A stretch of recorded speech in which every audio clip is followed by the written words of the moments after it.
G20 सम्मेलन के दौरान तुर्की की तरफ से भारत को संयुक्त राष्ट्र महासंघ में पूर्ण सदस्यता की वकालत की गई थी।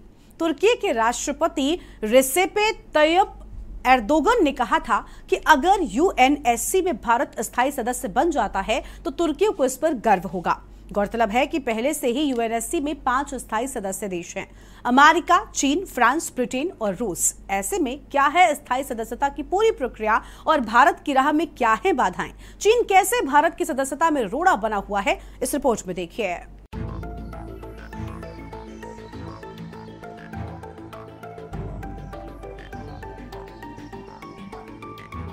बीते अप्रैल महीने में भारत के विदेश मंत्री एस जयशंकर ने ऐलान किया कि भारत जल्द ही संयुक्त राष्ट्र सुरक्षा परिषद का परमानेंट मेंबर बन जाएगा।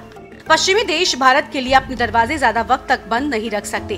अब 4 महीने बाद भारत के विदेश मंत्री जयशंकर की बात सच साबित होती दिख रही है, क्योंकि देश के प्रधानमंत्री नरेंद्र मोदी ने यूएनएससी के स्थायी मेंबर्स को बढ़ाने का प्रस्ताव रखा है। ये बात इसलिए भी बड़ी है क्योंकि तुर्की के राष्ट्रपति तय्यप एर्दोगन ने बीते रविवार को ये कहते हुए साफ कर दिया था कि अगर भारत जैसा देश संयुक्त राष्ट्र सुरक्षा परिषद का स्थायी सदस्य बनता है तो तुर्की को गर्व होगा। दुनिया 5 से भी बड़ी है। हम सुरक्षा परिषद में सिर्फ इन 5 को नहीं रखना चाहते हैं। पाकिस्तान के फेवर में स्टैंड लेने वाला तुर्की कश्मीर मुद्दे पर भी खुलकर बयानबाजी करता है। ऐसे में तुर्की का ये बयान काफी अहम माना जा रहा है। G20 समिट में शामिल होने आए अमेरिकी राष्ट्रपति जो बाइडेन ने पीएम मोदी से द्विपक्षीय वार्ता की थी, जिसमें ये साफ किया था कि अमेरिका यूएन सिक्योरिटी काउंसिल में भारत को परमानेंट मेंबर बनाए जाने का समर्थन करता है। भारत को सुरक्षा परिषद में शामिल होने की आश जरूर है, लेकिन राह इतनी आसान नहीं है, क्योंकि भारत का पड़ोसी मुल्क चीन भारत की सदस्यता में सबसे बड़ा रोड़ा है। यूएनएससी के 5 परमानेंट मेंबर हैं: अमेरिका, ब्रिटेन, फ्रांस, रूस और चीन। इनमें 4 देश भारत का समर्थन करने को तैयार हैं। लेकिन चीन नहीं चाहता कि यूएन की सबसे ताकतवर बॉडी पर भारत को एंट्री मिले। संयुक्त राष्ट्र सुरक्षा परिषद में कोई भी प्रस्ताव पारित करने के लिए सभी 5 अस्थायी देशों का समर्थन जरूरी है। फ्रांस, अमेरिका, रूस और ब्रिटेन भारत के लिए अपनी सहमति जता चुके हैं, लेकिन चीन अलग अलग बहानों से भारत की स्थायी सदस्यता का विरोध करता रहा है, जबकि यूएनएससी में चीन के परमानेंट मेंबर बनने का समर्थन खुद भारत ने ही किया था।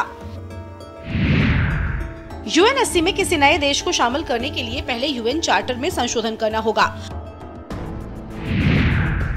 इसके लिए 2 शर्तें हैं। पहली, संयुक्त राष्ट्र के सभी सदस्य देशों में से 2/3 का समर्थन हो। दूसरी, सुरक्षा परिषद में शामिल 5 देशों की सहमति हो। कोई एक देश भी असहमत हुआ तो प्रस्ताव खारिज हो जाएगा। भारत को 4 अस्थायी देशों का समर्थन मिलने का तब तक कोई मतलब नहीं है जब तक चीन भी इसके लिए राजी नहीं होता। भारत यूएनएससी में सुधार की वकालत कर रहा है, क्योंकि इसमें शामिल होने का यही एक तरीका नजर आता है।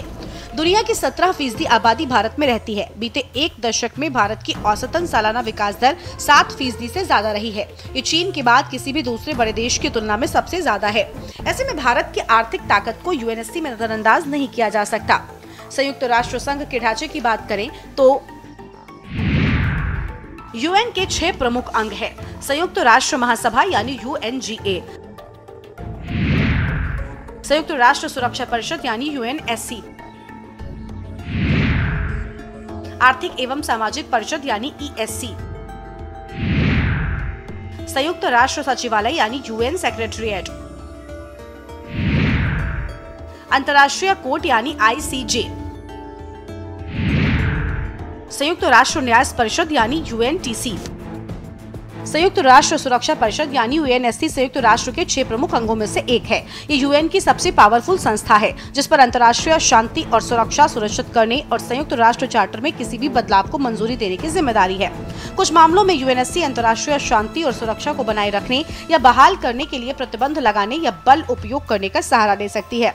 यानी अगर भारत भी यूएनएससी का परमानेंट मेंबर बन गया तो दुनिया के किसी भी बड़े मसले पर उसकी सहमति जरूर होगी। स्पेशल डेस्क, के न्यूज इंडिया।